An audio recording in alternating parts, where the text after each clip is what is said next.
Okay. Hi, everybody, and sorry for the delay. I'm Kristen Urincic, and I'm the director of NOSB, and I'm very happy to welcome you to our second annual NOSB Ask an Expert Google Plus Hangout.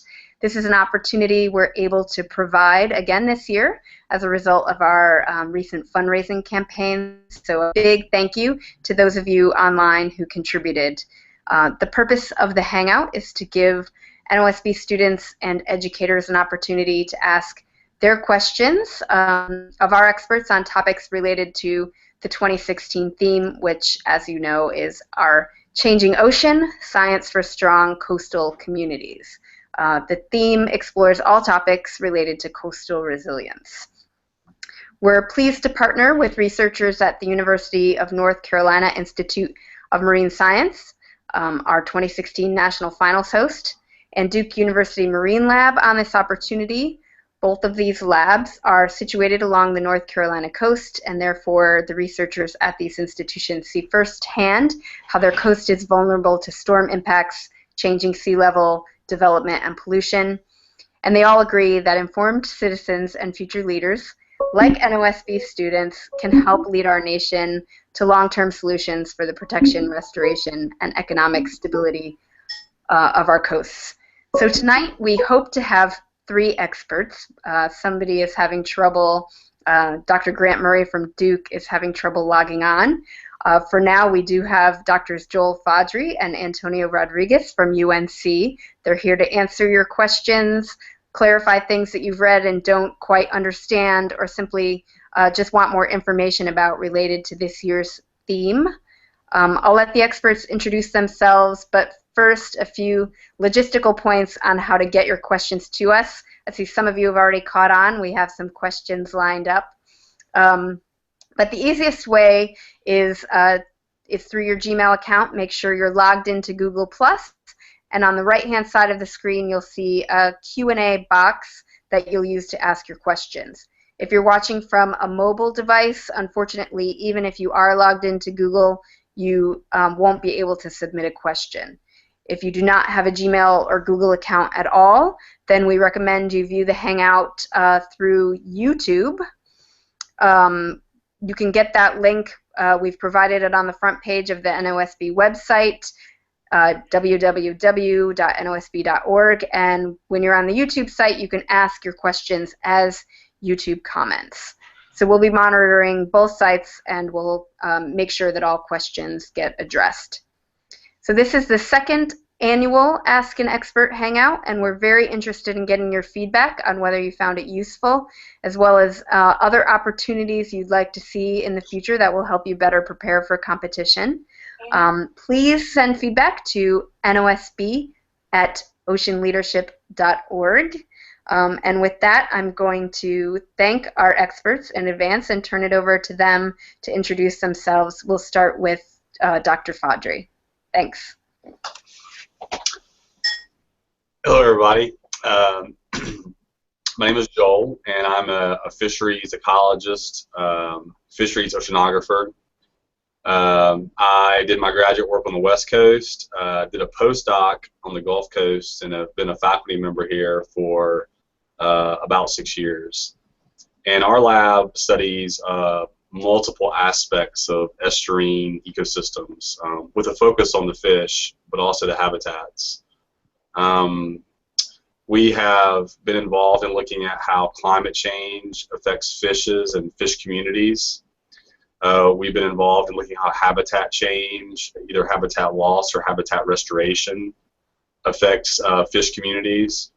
And given my experience on the Gulf, I've been involved in how fish communities have responded to the oil spill in 2010. So multiple aspects of resilience and how fishes are changing or are showing stability in the face of perturbations like climate or development or oil pollution. So North Carolina, just really quickly, North Carolina is a great place to think about these sorts of issues as we bring the National Ocean Science Bowl to North Carolina. North Carolina has a huge diversity of coastal habitat types and nearshore habitat types. And we're right at the intersection of the Gulf Stream and the Labrador Current, so warmer waters and fauna and cooler waters and fauna. We have more seagrass than all the other East Coast states combined, except for Florida, which has an ungodly amount. We have the fourth most beach visits in the nation every year, after Florida, California, and Hawaii. So we have a lot of people coming to our coast to take advantage of those resources. And we're the third most sea level rise threatened state in the country, behind Florida, Louisiana, and then it's us. So, you know, North Carolina and Florida sound like really interesting places to think about resilience and change. And with that, I'll stop. So I work with Joel. My name's Tony Rodriguez, and I'm a coastal geologist. So I look at a little different time scale as most of my research. So I look at things that have operated mainly over the last 20,000 years. So how do barrier islands, estuaries, deltas, things like that, how do they change with sea level rise, storms, and climate at these 1,000-year timescales? And maybe more recently, I've started to move into the last 100 years and things that can be monitored, like beach erosion that happens, you know, every year, especially here in North Carolina. So if it deals with the substrate or what we're standing on, you know, that's geology, and that would be a question in my court. Just like Joel, I feel very fortunate to be in North Carolina, because this is one of the best places to be a coastal geologist, because we have such a unique coastal system with the Outer Banks barrier island chain, the enormous estuaries behind those barrier islands like Pamlico Sound and Albemarle Sound, and then we have this interaction between rivers and estuaries too, where they form these pretty extensive deltas, but these deltas don't extend into the ocean. They're kind of trapped in estuaries, and we call those bayhead deltas. So yeah, it's great being here because we have all of this right in our backyard. So do we have, is Grant on? No. We have Grant, so we'll have, why don't you introduce yourself and say a few words? Yeah, sure. Sorry I'm late coming on. I've been trying to connect for the last few minutes, but had some technical difficulties. Can you guys hear me? Yes, great. Great. Yeah, so my name is Grant Murray. I'm an associate professor at Duke University's Marine Lab, which is down here in Beaufort, North Carolina. I study social science broadly. I'm interested in how people understand environmental systems, how they use environmental systems, how they manage natural resources, and how people and communities adapt to change in coastal environments. I've been in Canada for about the last 10 years, so I'm re-immersing myself after having gone to school in the States back into the United States sort of issues and policies and approaches to managing ocean spaces.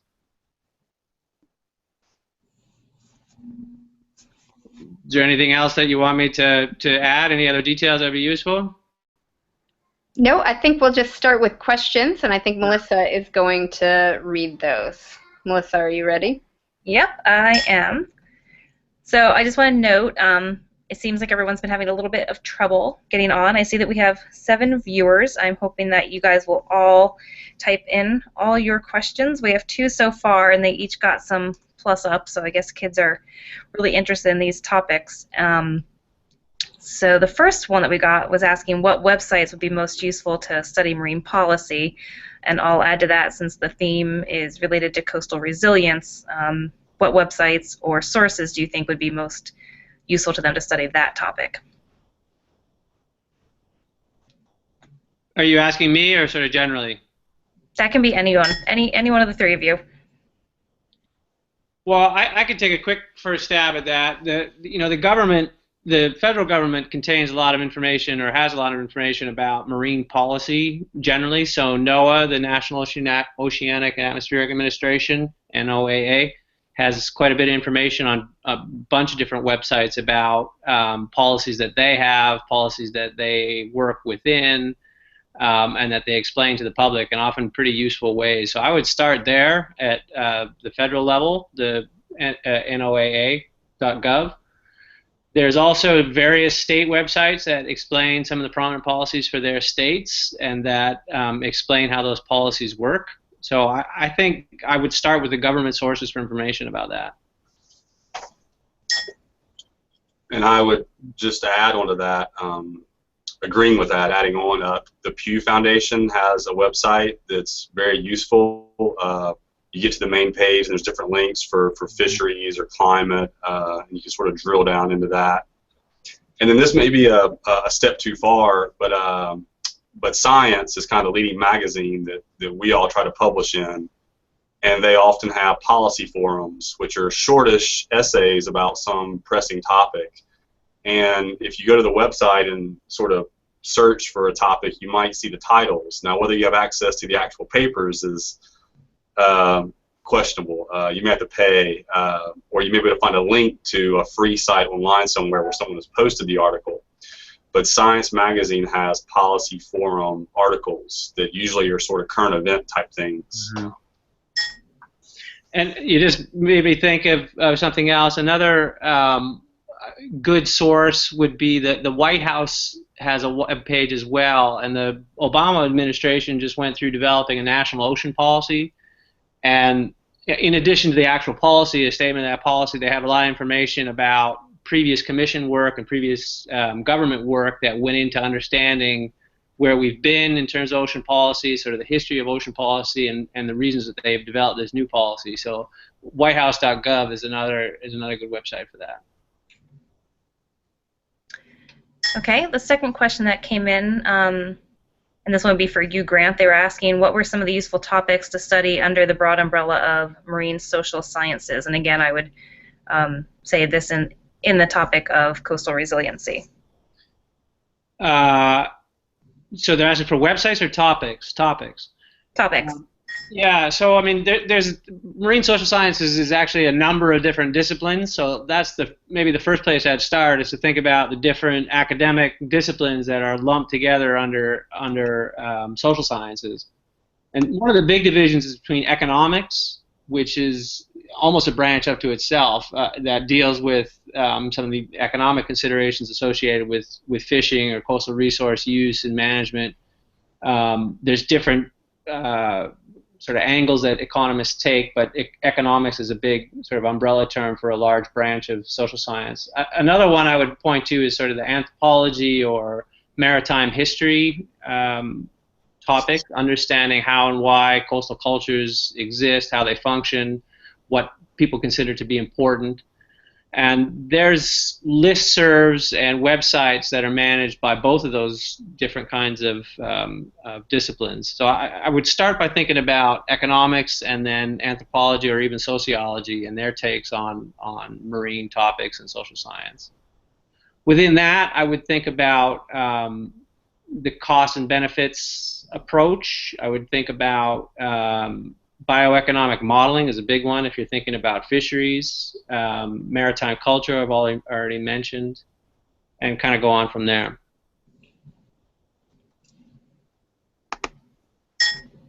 Okay, next question for everyone is, are people trying to set up living coastlines or engineering ones? What are the major drawbacks and advantages of these living coastlines? Well, that's definitely work that Joel and I are doing. So I guess when you talk about living coastlines, and for people who might not know what that is, that would be an example of that would be constructing an oyster reef or sill, which is this kind of a shallow structure right in front of a marsh. Or in front of a shoreline, and then you build a marsh behind that sill. So a living shoreline is something that someone would construct on the estuarine shoreline. And they would use that instead of building kind of a wall right at the shoreline, which is called a bulkhead, or throwing a lot of rubble material right on the shoreline, which we would call a riprap revetment. So essentially, a living shoreline is really just, restoring the coast or trying to restore the coast back to the way it used to be. So typically that would be the transition. You'd have sand flat and then oyster reef and then salt marsh, and we've kind of ruined that natural shoreline type, and we're missing a lot of those benefits like protection from shoreline erosion. So we're thinking about bringing them back. So I guess that's the background. And now, Joel, do you want to get a little bit at the question, because I know you yeah, so sorry, this is a bit rambling. This is a big topic, and it's something that people are really interested in this field, and we're just kind of at the tip of the spear. So our group, the IMS lab community, had several people that were involved in an analysis that was just published that says 1 out of every 6 feet of the U.S. coastline is armored in some fashion. So if you take 6 steps, one of those steps anywhere in the country, there's going to be some sort of wall or bulkhead or revetment, riprap revetment. So I mean that's non-trivial. And if we keep sort of going at the rate that we're going at, in 100 years, it might be 1 out of every 3 steps. And you know, sea level is going up and down, and typically the things that live along the shoreline, like the marsh or oyster reefs, you know, they kind of move inland and seaward as sea level goes up and down. And when you put a wall there, that may preclude that movement. And so, as Tony was talking about, people are interested in other options. And when you put a wall, you sort of lose a lot of the service delivery. So that wall creates the term is called the bathtubization of an estuary. You just get walls and then deep water because of the way the energy is sort of moving around the system and eroding. That energy that hits a wall goes somewhere. It goes down or goes somewhere along the shoreline to the next place where there's not a wall. And so people are really interested in looking at the services of a wall. So how do fish use it? How does it remove nitrogen? How does it stabilize a shoreline? Does it stabilize a shoreline? Over what time scale might it stabilize a shoreline? In what ways will it stabilize a shoreline? And so we're basically right in the throes of people really starting to do this on a big scale, kind of all over.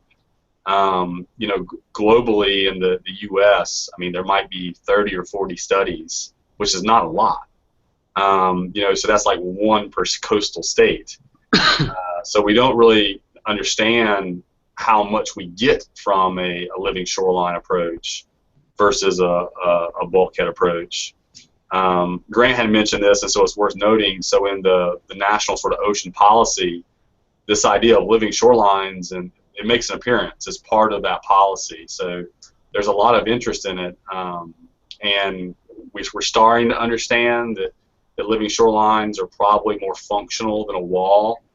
But I wouldn't say that we can write the gospel yet of how all that sort of works in different environments. So what may work in North Carolina may not work in California, may not work in Louisiana, you know, may work in Maryland. So there's a lot of context we're trying to figure out about living shorelines.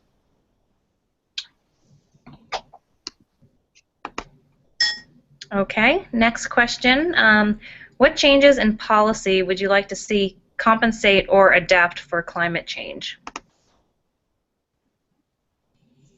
I can take a stab at that one. You know, again, another big topic that there's not one going to be a silver bullet there, but I would begin by keeping some of the momentum that was created in Paris recently with the international accords that are necessary to make change in this problem. This is a global issue that's not going to be solved at a local level or solely at a local level, and so I would, you know, encourage people to continue to think about international cooperation, ways for transfers of payments between developed and less developed countries, ways to incentivize carbon reduction, ways to make it more efficient, ways to develop technologies that are less carbon intensive.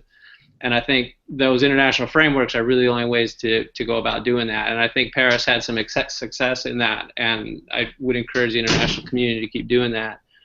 Now, that said, I also encourage local jurisdictions, whether they be state or even more local than that, to take action on carbon reduction where and when they can. there's a variety of ways that could be done. Carbon pricing, carbon taxes, cap and trade policies. There's a whole range of economic and regulatory ways to create or incentivize change among more local levels of government. That's not going to do it without international cooperation because, as I said, this is a global problem. But it shouldn't preclude local action. Okay. Do either of our other experts have any response to that? Well, I mean, locally, I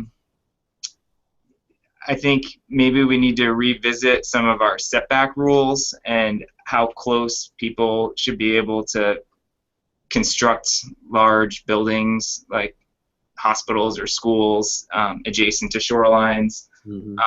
I mean, or even condominium complexes or hotels. So that's something I think we're going to need to revisit. I mean, right now we take the shoreline movement rate and we multiply it by 30, and that distance is your setback. And I don't think that that's going to be, you know, if the future is a stormier future with a higher rate of sea level rise, we may need to rethink some of those rules. And I don't have any particular policy expertise, but I would just comment that this idea of climate change is really multifaceted. So you're talking about warmer temperatures, so that's going to change the biology of a lot of critters. You're talking about sea level rise. That's going to change the shoreline dynamics. You're talking about a change in storminess. You're talking about ocean acidification. You're talking about rain shifts as animals try to stay in a similar temperature to what they're used to. You're talking about perhaps a change in productivity in the ocean because of warmer temperatures. So, you know, there's all these potentially interacting neat ecological dynamics that will be going on when you talk about climate change. And I just wanted to stress that it's not like it just gets warmer. There's all these avenues and mechanisms by which climate change may present itself to us. Yeah.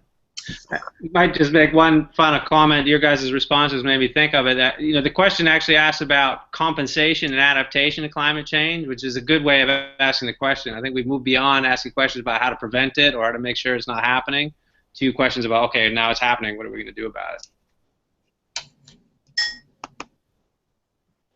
Okay, the next question is, how effective is dredging? Effective at digging a channel. I mean, it's pretty effective at what its purpose is. But I mean, when you dredge, there are unanticipated consequences to creating a channel, and maybe that's what the question is leading. Yeah, there's different perspectives, I guess, on time scale. So, you know, we have an inlet here. It's very sandy, and it was probably 10, 12, 13 feet deep historically, and that changes a lot. And now it's 40 feet deep.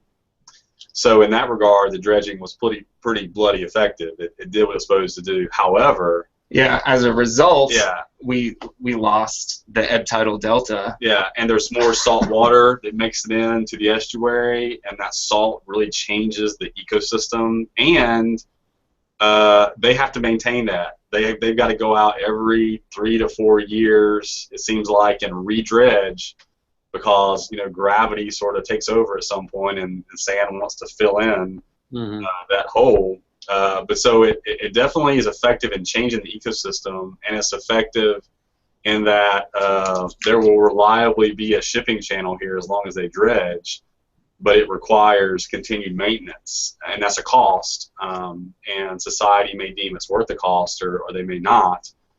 And so it's really sort of timescale dependent, I suppose, is one way of thinking about it. Yeah, and then that example that Joel was talking about spurred a lot of lawsuits, because the material that kept filling up the channel and then they were dredging out was material that would have naturally made it onto the adjacent barrier islands, and they were seeing increased erosion, and so they sued so that they would change those practices, and instead of dumping that material offshore, they dump the material now on the adjacent beach. So I mean, but what's the alternative? I mean, we have to have shipping channels that are open in that case. So I guess just do the best you can and make as few mistakes as possible and learn from those mistakes. Okay, one student wrote in, I live in Fort Lauderdale. We are a good-sized city right on the coast, extremely vulnerable to the ocean. How would you say that medium-large cities could become more coastally resilient?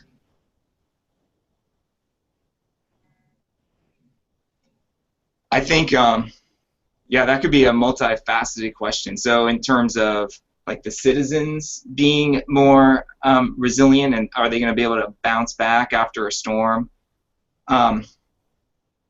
Or just preparing for a large storm or sea level rise so that you're more resistant to being impacted.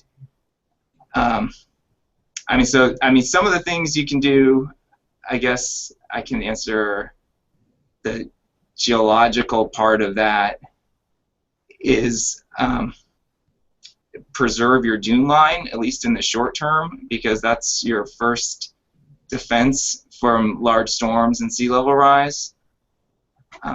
So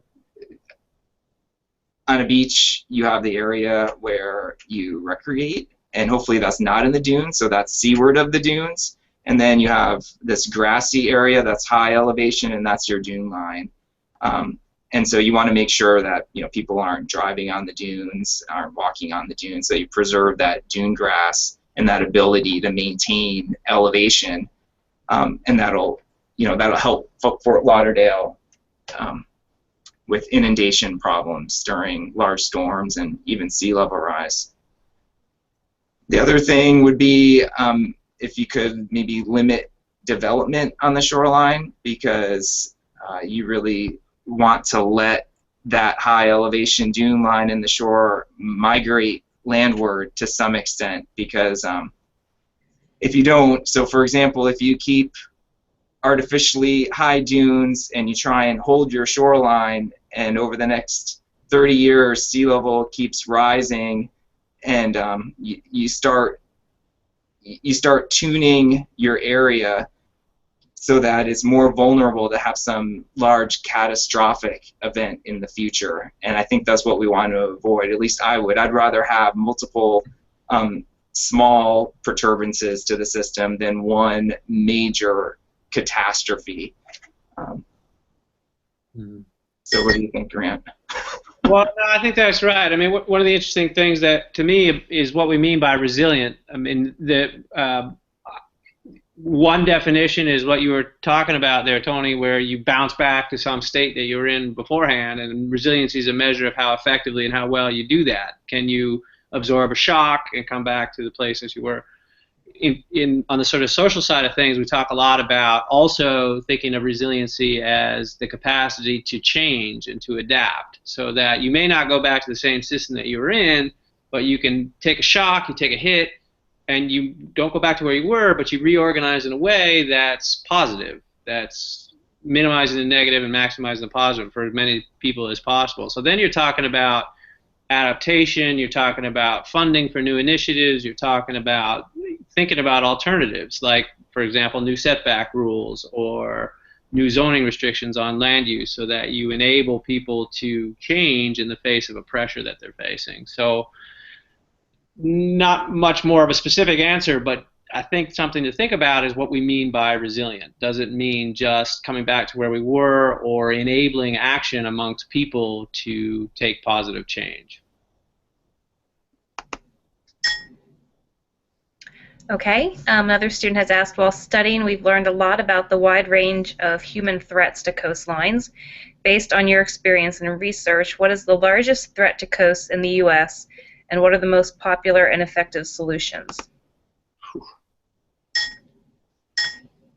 I would say humans. That would be my vote.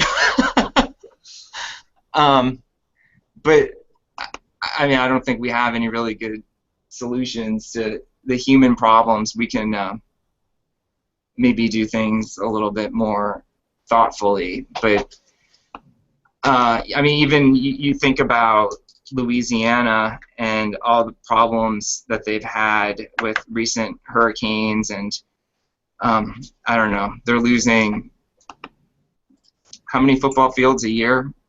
Billions, right? Of marsh. I don't know, but they always measure things in football fields. But it's a lot, and part of that's climate change, but a lot of that is human modifications to the system. And I guess you could even argue that, to some extent, humans have played a role in climate change too. So, I mean, that would be my number one. Yeah, I'd be there too. Interestingly, although this is an oceans discussion, I think a lot of the human choices that negatively impact coasts are land-based. They aren't necessarily about fishing or the way we use the oceans per se. It's about what we do on the land in spaces that are adjacent to and connected by a bunch of different processes with coastal zones. So what you do in terms of farming practices in Iowa matter for the Gulf of Mexico. What you do for sediment control in North Carolina matters for Pamlico Sound or Albemarle Sound. So, yeah, I totally agree with you that it's human choice and human decision making. But I would point out that it's often land-based decisions that impact the coastal zone in particular in a negative way. Have there been any negative impacts to fish, Joel? Yeah, I mean, the question is obviously kind of stumped us because it's such a basic, what's the problem and what can you do about it? And if we had that magic answer, we'd have tried it already probably. And I don't want to glaze over things, but a lot of us probably think the problem is just when you get so many people trying to utilize a resource, humans are going to cut down trees, they're going to grow crops, they're going to extract fish, they're going to drive their cars, they're going to require roads. Those roads mean there's bridges over certain water bodies that changes hydrology. So all these things are kind of tied to how many people are there and using the resource. So what I was thinking about and still struggling with is this last couple of words, effective solutions. That's the problem, right? Yeah. We've identified the problem, and that is we're stressing the resources with too much demand. But we live in a free society by and large, and so you've got to have consensus, and that's often slow and messy. And so I think that we don't have a philosopher king that gets to say no more fishing because I get that it's hurting us in the long term. We have all these different user groups that see things differently, and that just makes it kind of hard to stop the momentum of there being lots of people moving to coastlines. That's the net migration pattern. It's towards the coast. That's locally, nationally, and globally, if I'm not mistaken. And so that's kind of where we're at. I might just add on a little bit there too. I'm reading the question now a little bit towards the end. You ask about most popular and effective solutions, and I would say that popular buzz phrases now are ecosystem-based management and spatial management, and those are new trends in the management of coastal zones and thinking about these different kinds of effects and how they interact with one another and how they sort of accumulate or become cumulative and impacting on coastal zones. And that's become it's part of the National Ocean Policy. It's part of a lot of different approaches to think more holistically about how ecosystems work, how taking out one species affects another species, how effects in one part affect other parts. Whether or not it's effective, that's a different question. I think the proof will be in the pudding, maybe 5, 10, 15 years from now when some of these new initiatives have time to show results. But ecosystem-based management and marine spatial planning I would highlight as some of the more popular proposed solutions at this point. Okay, since you had sort of mentioned global a few seconds ago in one of your replies, the next question is, are there international efforts to preserve or repair coastlines?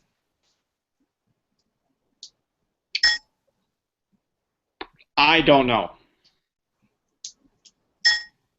Yeah, I don't know either, but I'm still going to answer it. And I mean, my opinion would be that that's a very local problem, and usually subject to local policies. So I guess if I had to guess, my guess would be no. I would, yeah, as I said, I don't know, but I would have the same guess. Like, international agreements tend to come into play where the global community is either responsible for or suffering from the problem. And something like shoreline repair, coastline repair is, as you said, going to be local.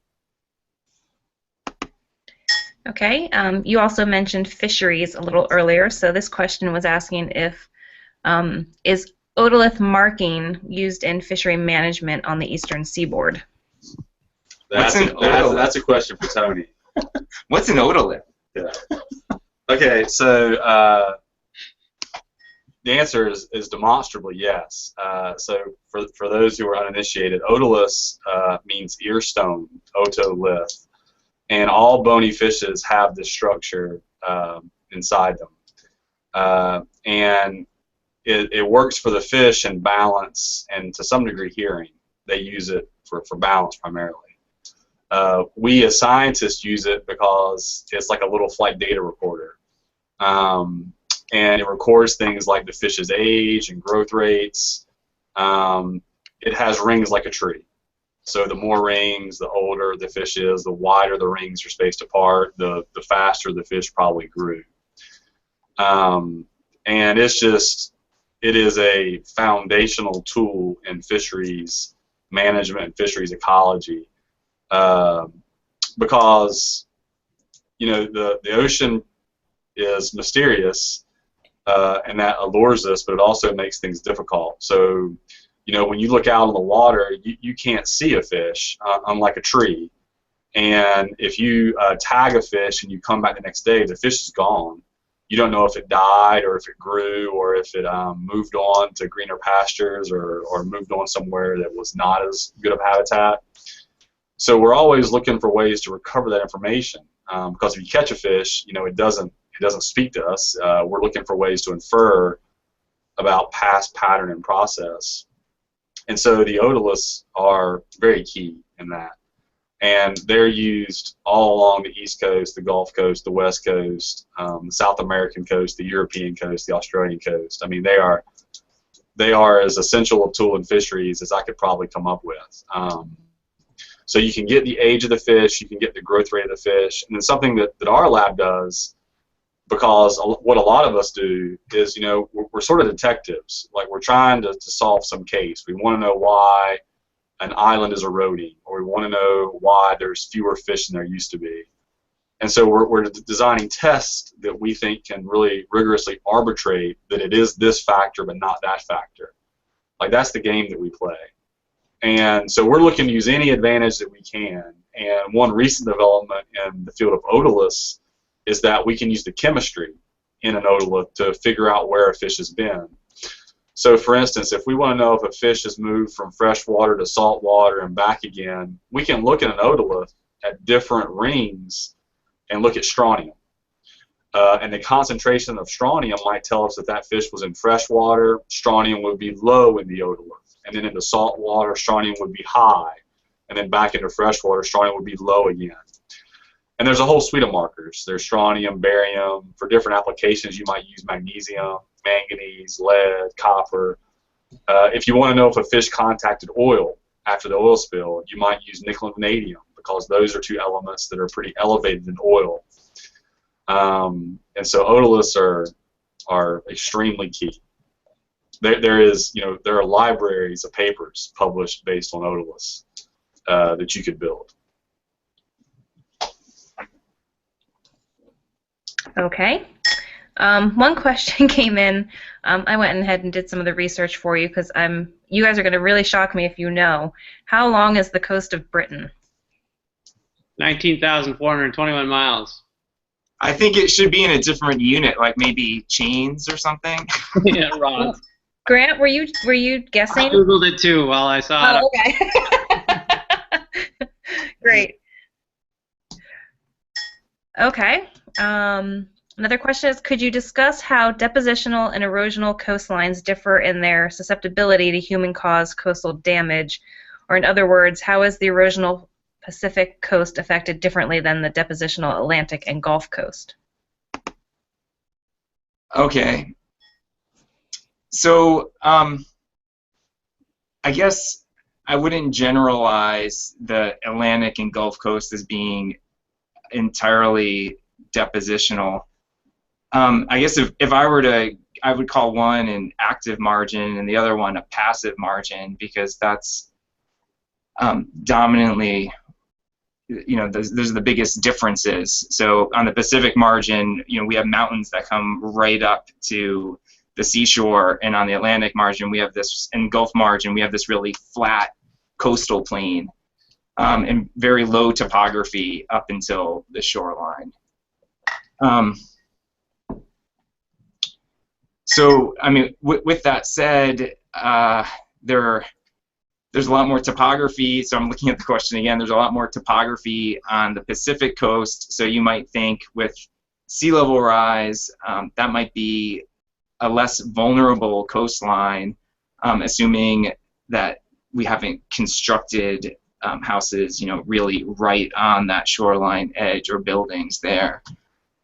And on the Gulf Coast and the Atlantic Coast, we have a very low gradient coastline, so that those areas are quite more vulnerable to sea level rise. Whether it's near a delta headland or whether you're at a barrier island that's eroding. Does that answer the question? And this is kind of just a random, I think, factoid. Is this is a multifaceted question, like a lot of them. My impression, I think I've read this. It's not what I do, but I think I've read this, and maybe Grant could comment. There's a migration of people in the states towards the south and southeast, and so part of this equation might be where people are living in the future. And in terms of where those depositional environments are, where the marshes are, it may be that the most threatened places are the interaction of sea level rise, but also where people are trying to flock to. Mm-hmm. And that makes me think the Gulf Coast might be even more susceptible, because there is sort of this flow of people in that direction, and they'll be right there at the water's edge. And I think people do characterize the Pacific Coast as erosional because you see like seamounts and arches, which are made out of rock, in the near shore there. But again, it's really that it might be erosional, but it's not eroding as rapidly as maybe the barrier island, right where we live, Bogue Banks, where in areas it could be 1 meter a year. So yeah, Grant, you were going to say something before I interrupted. No, not at all. I was just going to sort of emphasize the point that was made about the demographic shifts and impacts on coastal environments. That there's a southward shift for sure. There's also a coastal shift around the country that people are moving, and an urban shift. So that effect that you're talking about is likely to be southwards, citywards, and coastal bound, right? People are moving to big cities on the coast in the south on the whole. So where those environments, where those trends overlap with coastal environments, you're likely to see more dramatic effects. Actually, that trend is global. Okay, since we're on the topic of erosion, someone asked, what are the most threatening natural causes of coastal erosion?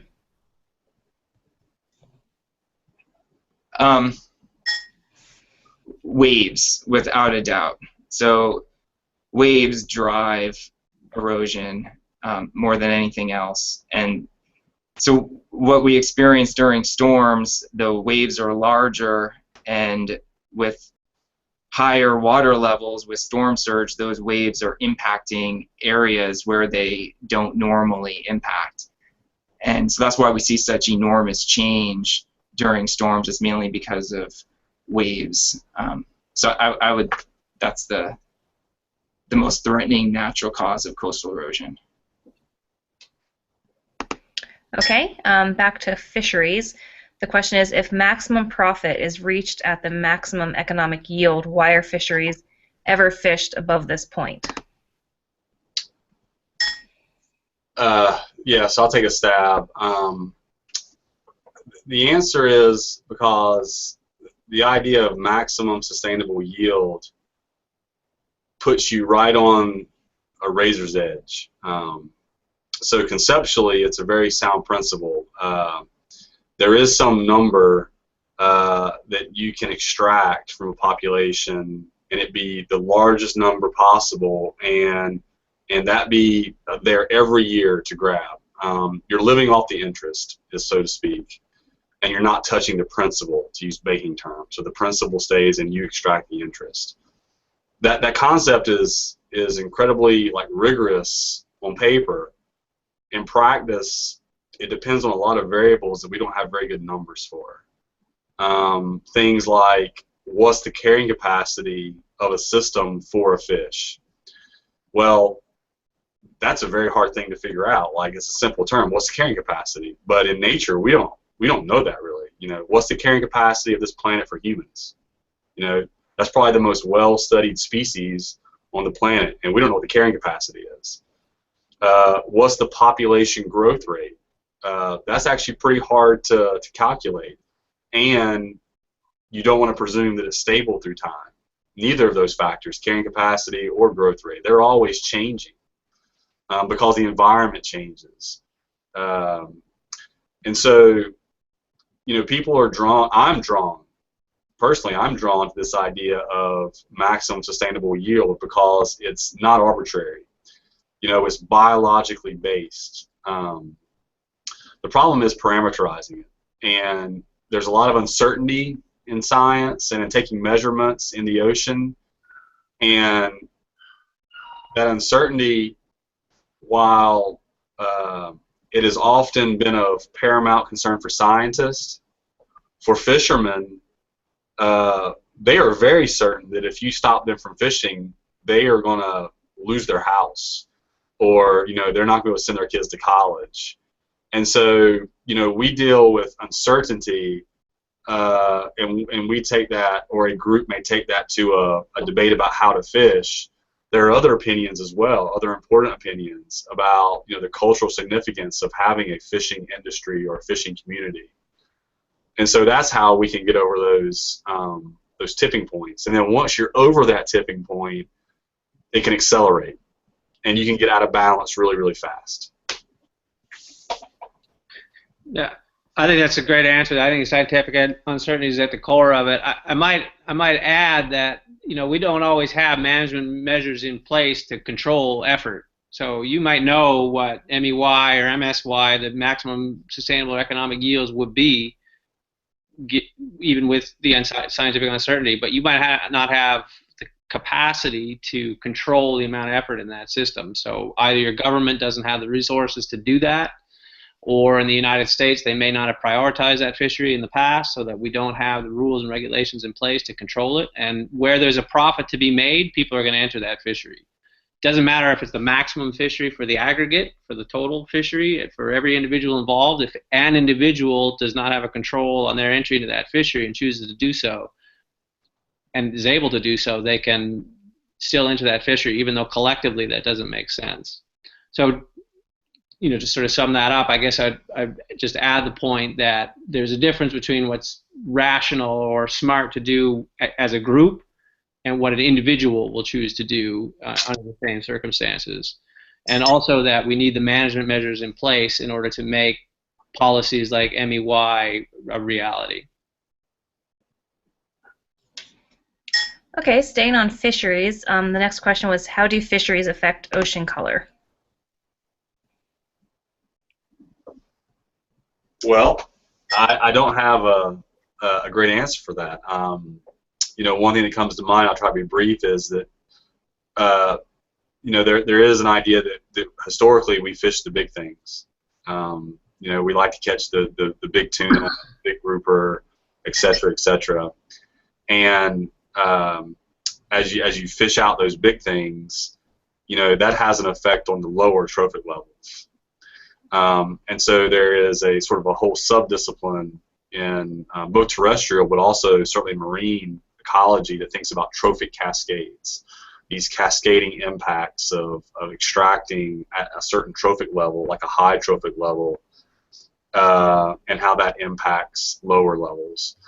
And so we do have examples of things like a shark or a big other type of fish being removed at a population level, and that having cascading effects that may affect some plants. I'm not as familiar with the types of things that affect ocean color, but things like giant kelp on the west coast. So the idea is that if you change the way that orcas are feeding on otters, that may affect the rate at which otters are removing urchins, and the urchins are gobbling up at times the kelp.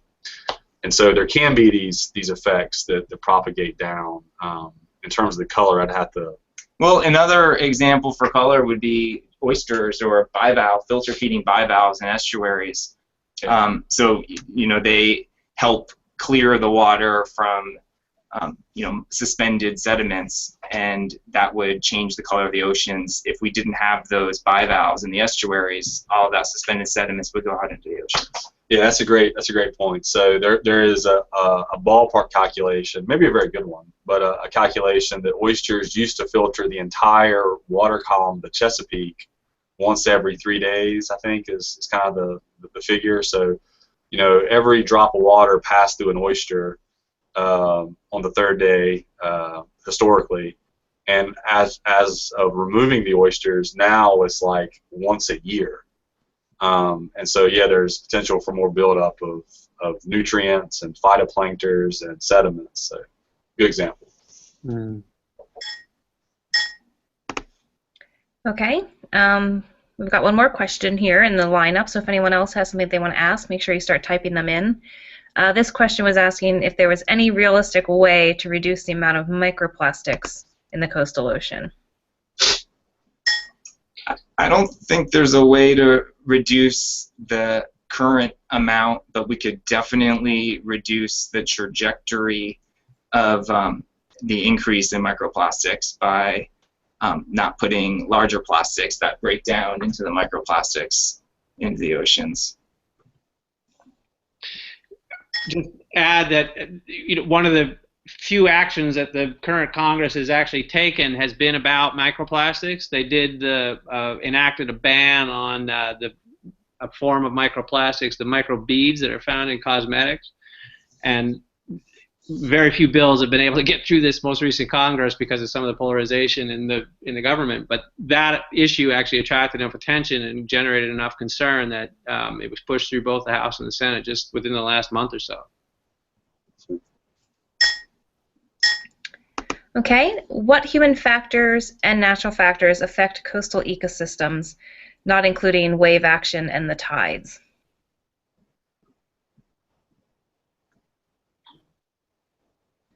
I mean, yeah, there are a lot.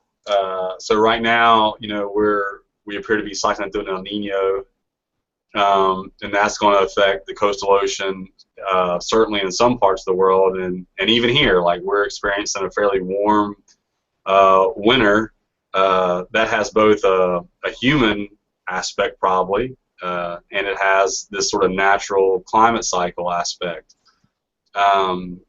You know, and I don't want to trivialize it, but here in North Carolina, you know, I'm used to seeing the ducks come down in big numbers, and this year there's very few ducks because it's been too warm. And so the ducks are not feeding on the same things they usually feed on here. And so there's all of these effects that happen just because of that sort of one factor of wintertime temperature. And there's these guys can come up with 18,000 more, and I'll live them. Well, I mean, sedimentation is a problem.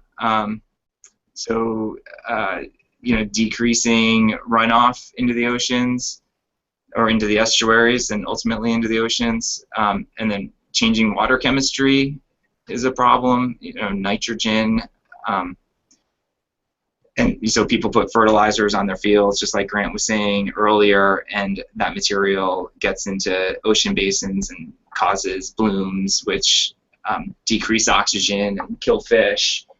You want to add a few more, Grant? And there's go ahead. Well, I would just say land use, I think, is one of the biggest one, and that encompasses a huge range of things, from forestry practices to agriculture to transportation to buildings in inappropriate places to creating too much asphalt out there. I mean, the list literally is almost endless of things that we do on the land that are detrimental to coastal environments. I mean, even respecting no wake zones. Yeah. Okay. The next question is about technology. So they were asking, where is technology present in the preservation of coastlines? What are the most recent or promising technologies being used?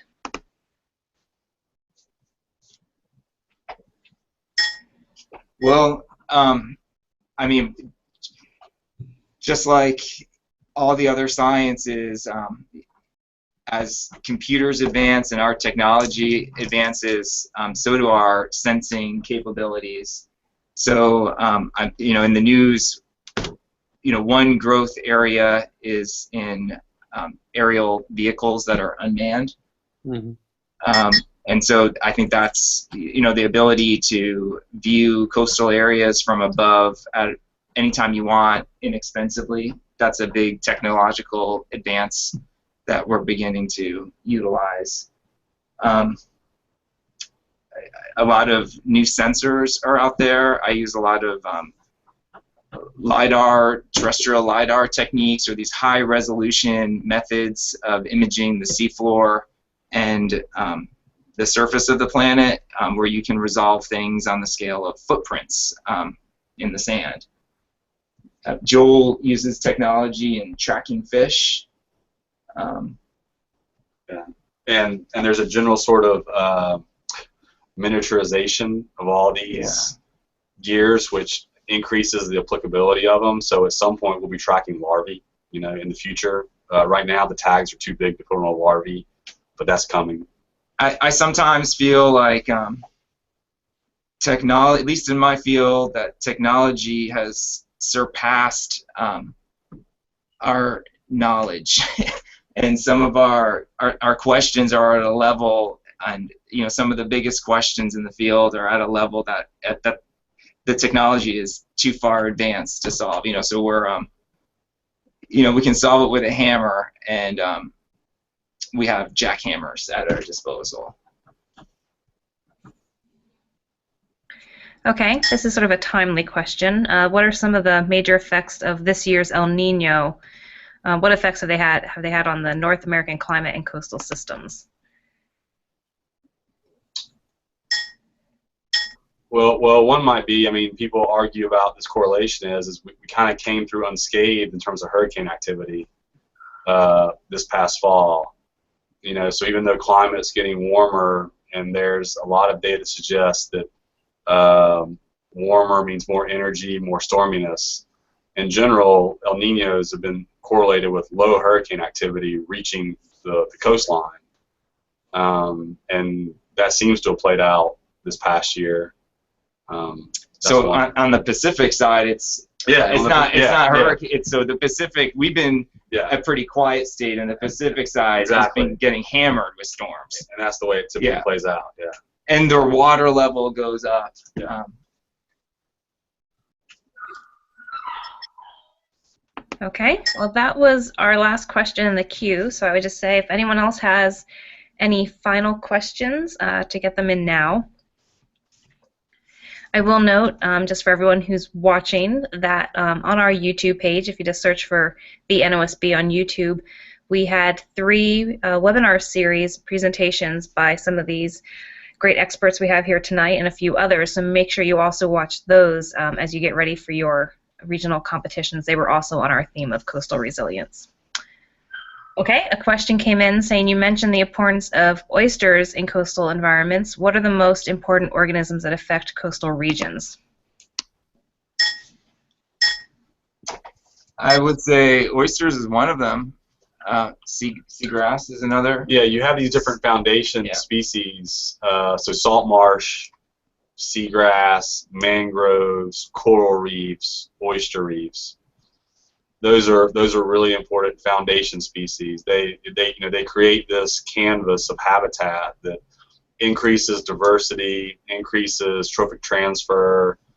Often they stabilize shorelines. They hold sediments.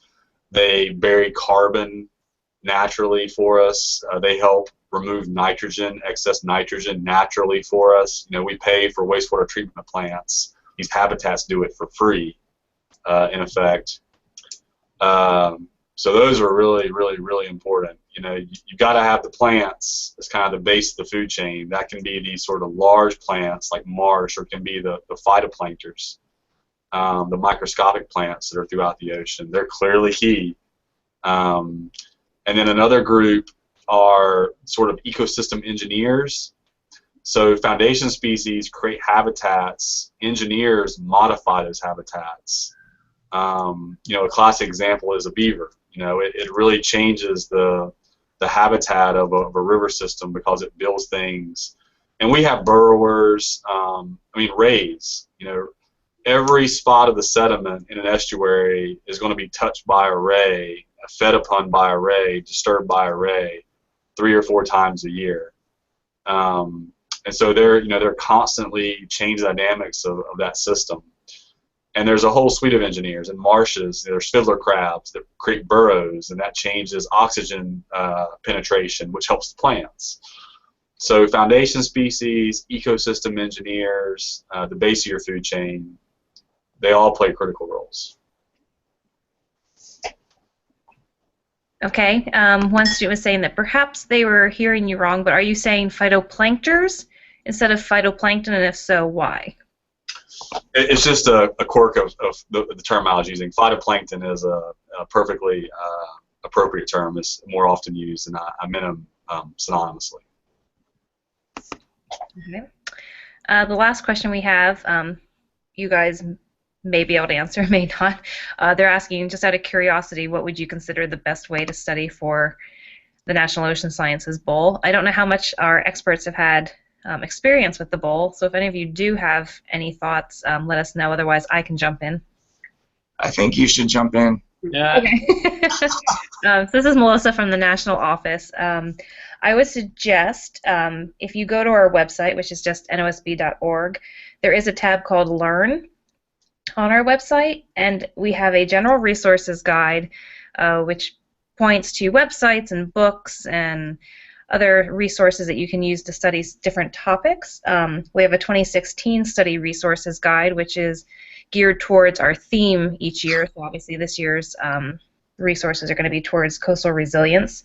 And there are also sample questions up there, and we just added a couple hundred new ones just this fall. So those are the top 3 ways that you can learn. Other thing is, if you haven't been to a competition yet, go to one and just sort of see what it's like. If you can, either ask other teams or coaches or talk to your regional coordinator for your bowl and see if you guys can set up scrimmages or practice. You can also go to, it's called the Ocean Science Quiz. If you go to our website, there's a big button that says Quiz. The OSQ is our online game that simulates the NOSB competitions, and you can also see example questions in there. So those are the places I would tell you to look first. And if you have any other questions, you can always email the NOSB staff. It's just nosb@oceanleadership.org, and we can certainly try to help you some more. Okay, so we have a question asking, what type of marine organisms are being affected by the change in sea level?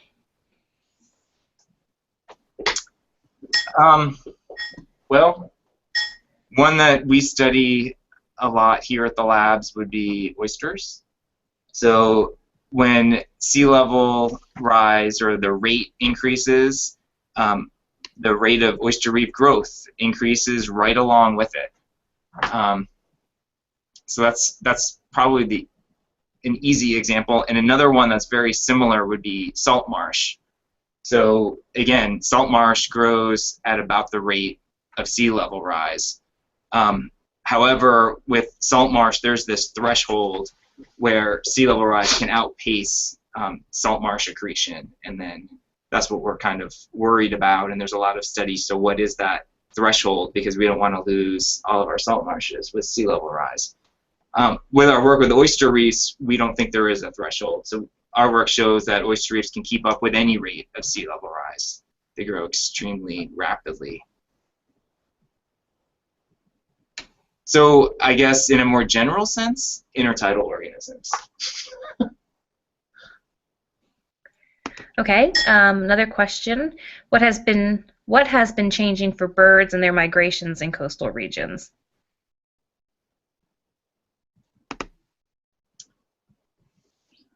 I don't. Yeah, we don't birds. we don't have a bird expert here. Well, I shouldn't presume that Grant's not a bird expert. I can let him. No, that's a safe presumption. I'm not.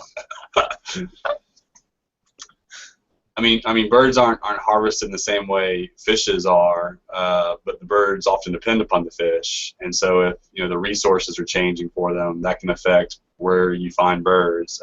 Again, with an El Nino going on right now, one of the big effects we see is that in the eastern Pacific, you get this sort of warm pool of water sloshing over, which means there's not as much production, not as many fish.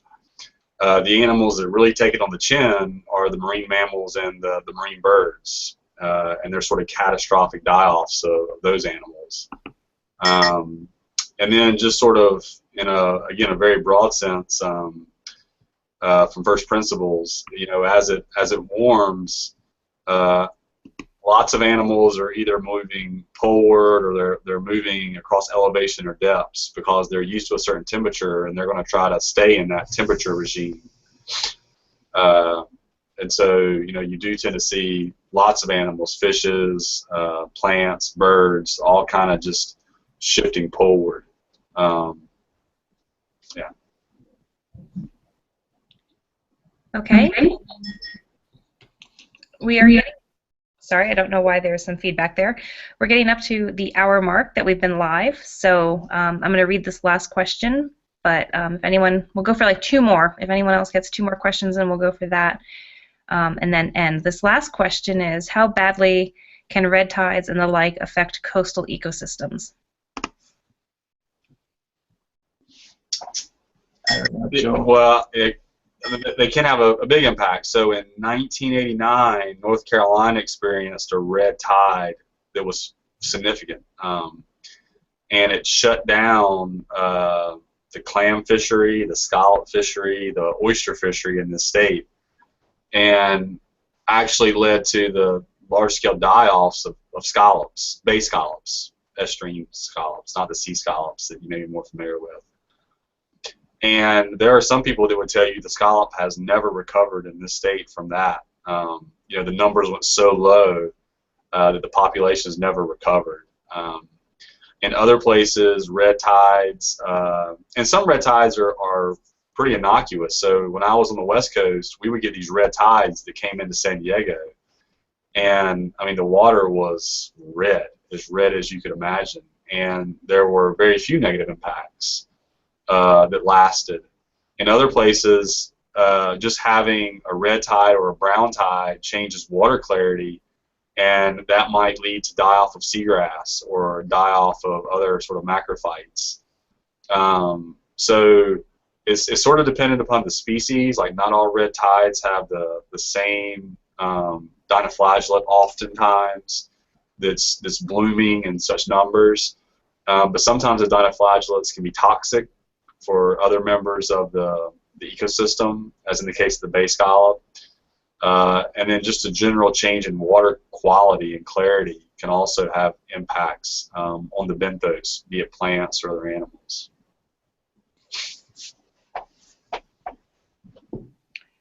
Okay, well, it looks like that was our last question of the night.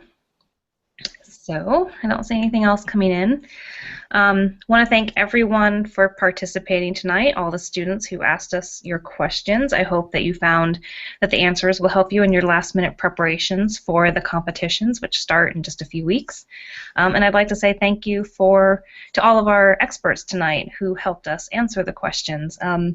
It seemed like some people may have had issues logging in this evening, but just to remind you, this is being broadcasted live on our YouTube page and will reside there, so you can check it out if you weren't able to join live this evening or had any issues. So again, I'd like to thank everyone for participating and all our experts. Do our experts have any last-minute statements that they'd like to make? No, good luck to everyone that's participating. I think it's great. Have fun. Good luck. Ditto. And I'll just note for some of our NOSB students who do make it to the finals competition, we will be holding finals in Morehead City, North Carolina, and you might get to meet many of these experts that were helping us out tonight. So, Kristen, would you like to sign us off? Sure. Thanks, and thanks again to our experts, and thanks to all of you for participating, and good luck. We hope to see you in North Carolina. Good night. Good night. Good night.